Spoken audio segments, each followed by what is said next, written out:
Olá, eu sou a professora Maria Aparecida, da disciplina de Biologia, e esta é uma aula para a turma do segundo médio A e segundo médio B. Bom, pessoal, então nessa aula nós iremos utilizar o livro-texto de Biologia, o livro-texto 3, a partir do capítulo 15, Fisiologia da Respiração. Primeiro, nós precisamos entender a diferença entre respiração celular e respiração sistêmica. Então, a respiração celular é aquela que nós aprendemos no primeiro ano do ensino médio sobre a obtenção de energia. Então, a respiração celular ocorre nas células e a função é a obtenção de energia, que é o ATP, que nós já havíamos visto, que é a adenosina trifosfato. Então, essa é a respiração celular, que acontece preferencialmente nas mitocôndrias. E no caso da respiração sistêmica, corresponde às trocas gasosas. Das trocas gasosas entre o gás oxigênio e o gás carbônico no organismo de um indivíduo.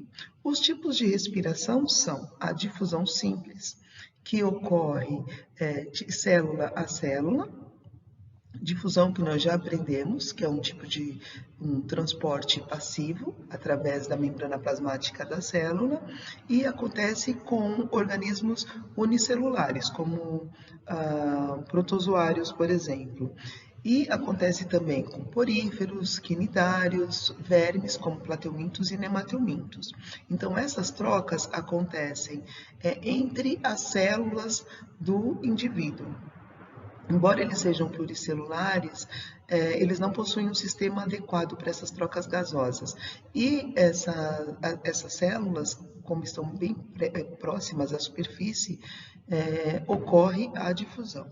Na respiração traqueal, acontece principalmente com insetos, mas pode acontecer com outros artrópodes, como aranhas, centopeias, outros artrópodes terrestres. Então, esses animais, eles possuem as traqueias e eles possuem essas traqueias, elas vão se ramificar nas traqueíolas, que são vasos bem fininhos e que ficam bem próximas à extremidade do corpo do animal. Na respiração cutânea, acontece através da pele, acontece com as minhocas, por exemplo, e com os sapos. A diferença da respiração cutânea para a respiração traqueal é que o oxigênio absorvido pela pele, ele vai se difundir com o sangue e aí vai ser distribuído para o corpo do animal. Já na respiração branquial, ela é considerada muito eficiente porque a quantidade de oxigênio dissolvido na água é bem menor do que a quantidade de oxigênio presente no ar. As brânquias, elas são altamente vascularizadas e elas realizam essas trocas gasosas num mecanismo que é chamado de contracorrente, ou seja, o sangue ele vai numa direção oposta à da água, que passa do lado de fora do corpo do animal. Então, esse fenômeno, ele mantém uma diferença de concentração de oxigênio em todo o trajeto. Já na respiração pulmonar, os indivíduos possuem esses órgãos, que são os pulmões, né, que são cavidades internas altamente vascularizadas, que aparecem principalmente nos vertebrados terrestres. Apesar de que nós sabemos que as baleias, né, os cetáceos, os golfinhos, sirêneos, como os peixes-bois, também são animais que possuem os pulmões. Os anfíbios apresentam os pulmões mais simples, alguns em formas de sacos ramificados, e a complexidade desse órgão aumenta nos répteis, aves e mamíferos. Então, o que acontece nos pulmões? Nos seres humanos, por exemplo, a superfície dessas trocas gasosas está entre 50 e 90 metros quadrados. Então, apresenta uma área 50 vezes maior do que a pele que recobre o nosso corpo. O problema é que só tem um trajeto para essas trocas gasosas. Isso dificulta um pouco esse processo. As trocas gasosas acontecem nos alvéolos pulmonares e a cada inspiração normal, uma pessoa em repouso, ela chega assim somente a 16% do ar é renovado, podendo chegar a valores entre 20 e 35% em inspirações forçadas, já que a menor parte do ar continua no interior do organismo desse indivíduo. No caso das aves, eles possuem uma adaptação de oxigênio também para o voo, eles possuem os sacos aéreos. Enquanto nos mamíferos, eles realizam as suas trocas gasosas por meio dos alvéolos, as aves realizam essas trocas através dos parabrônquios. E essas estruturas são tubos ricamente vascularizados, pelos quais flui continuamente em vez de entrar o ar. Então, assim, no primeiro ciclo respiratório, durante a inspiração, o ar passa para dentro do saco aéreo posterior. Na expiração, o ar passa pelos parabrônquios, onde ocorrem essas trocas gasosas, e o sangue passa para os sacos aéreos, como vocês podem ver nessa figura.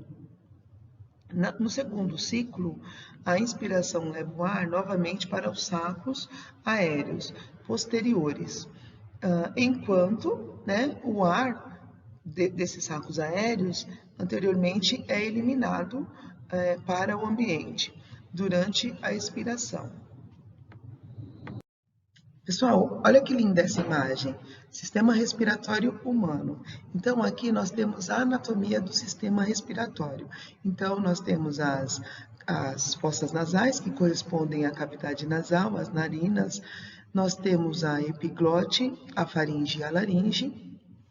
A traqueia, aqui dá para vocês verem as costelas, os pulmões e os músculos. Bom, no caso, as fossas nasais é por onde o ar entra, e esse ar ele precisa ser umidificado e aquecido. Também nessa região das fossas nasais existe o epitélio olfativo, que é responsável pelo olfato.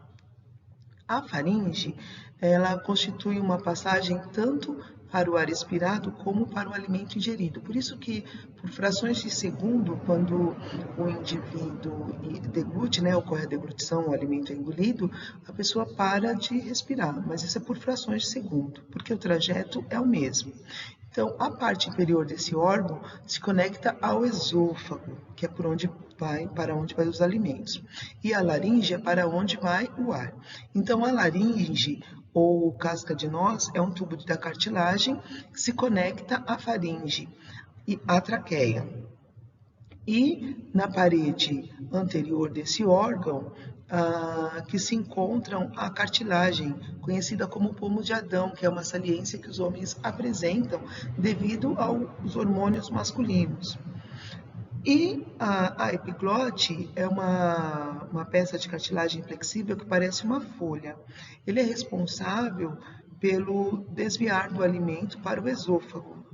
Por isso que quando um alimento cai na cavidade errada, pode causar um engasgo. Para que ele não caia na traqueia. Então, durante a deglutição, a faringe e a laringe se elevam, fazendo a epiglote se mover para baixo e tampando a entrada da laringe.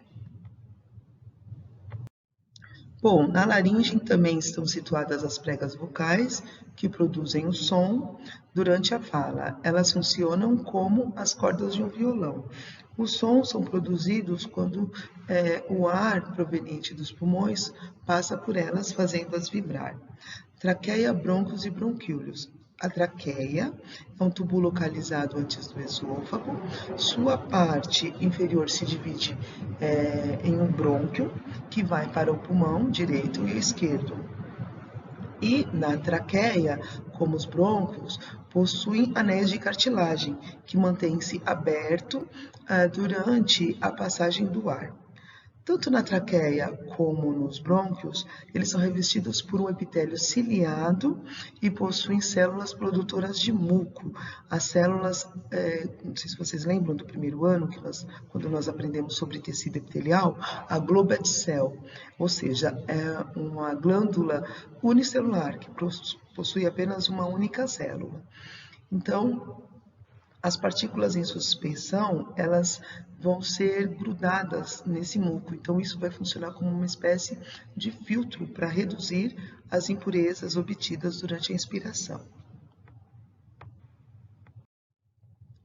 Bom, nos alvéolos pulmonares, eles são estruturas que estão na ponta dos bronquíolos e são altamente vascularizados.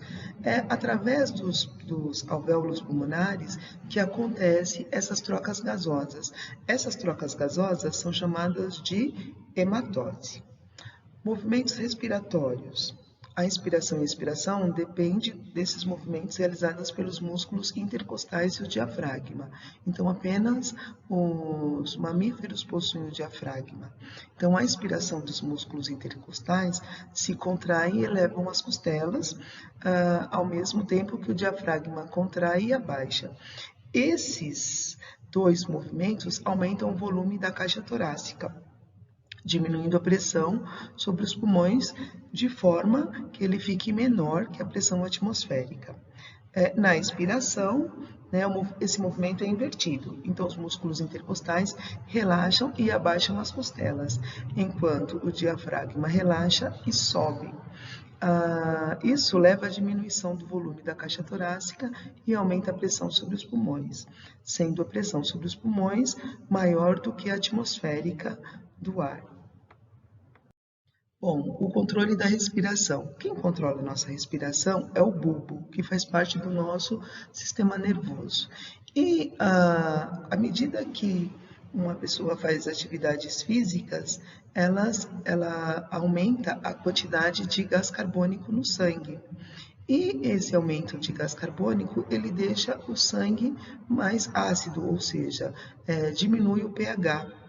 Diminuindo o pH do sangue, estimula o bulbo a aumentar o ritmo respiratório, eliminando o gás carbônico e aumentando a absorção do oxigênio. Terminada essa atividade física e quando o organismo se normaliza também o funcionamento do bulbo. Então, vejam bem, a água mais o gás carbônico, que são provenientes, são produtos da respiração celular, eles aumentam a quantidade do ácido carbônico no sangue, deixando o sangue mais ácido, aumenta também o funcionamento do bulbo, a atividade do bulbo sobre o sistema respiratório, tentando normalizar a quantidade de oxigênio e gás carbônico no organismo. Doenças respiratórias. Então, a primeira doença que nós vamos ver é a asma. A asma é uma inflamação que acontece na musculatura dos bronquíolos devido ao aumento da secreção do muco, só que acontece nos bronquíolos. E pode acontecer por pólen, poeira, ácaros, mofo, e a pessoa fica com muita dificuldade para respirar. Então, o problema da asma é o aumento da secreção do muco nos bronquíolos. Bronquite. Então, nos brônquios ocorre a produção de muco em excesso das vias aéreas do indivíduo, principalmente nos brônquios. E a inalação de substâncias causam a irritação e aumenta a formação dessas células produtoras de muco. E a espessura dos bronquíolos aumentando, elevando a quantidade dessa secreção. Pessoal, tanto na bronquite quanto na asma, pode-se utilizar, o médico vai recomendar o uso de broncodilatadores. A enfisema pulmonar ocorre a destruição das paredes dos alvéolos, formando espaços nos quais o ar fica preso durante a expiração. Isso prejudica a renovação do ar, consequentemente, as trocas gasosas. Isso é decorrente muito nos casos de câncer do pulmão. Bom, por último, nós temos aqui doenças provocadas pelo fumo. Então, o fumo é a forma evitável de incapacidade da morte mais comum do mundo.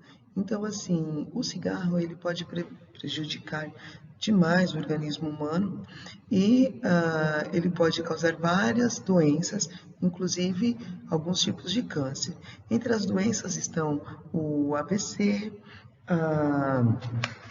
no caso, problemas de câncer de cabeça e pescoço, ele pode causar câncer nos pulmões, no esôfago, nos rins, pode causar no pâncreas, problemas no quadril, pode causar cegueira, gengivite, câncer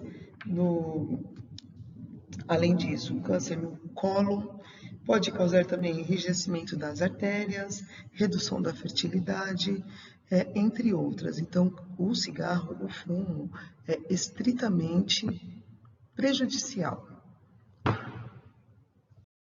Bom, pessoal, eu vou pedir para vocês fazerem os exercícios do caderno do aluno, o exercício 1 e 2, e vou pedir para vocês fazerem as tarefas mínimas do exercício 5 ao 7. Muito obrigada e até a próxima aula.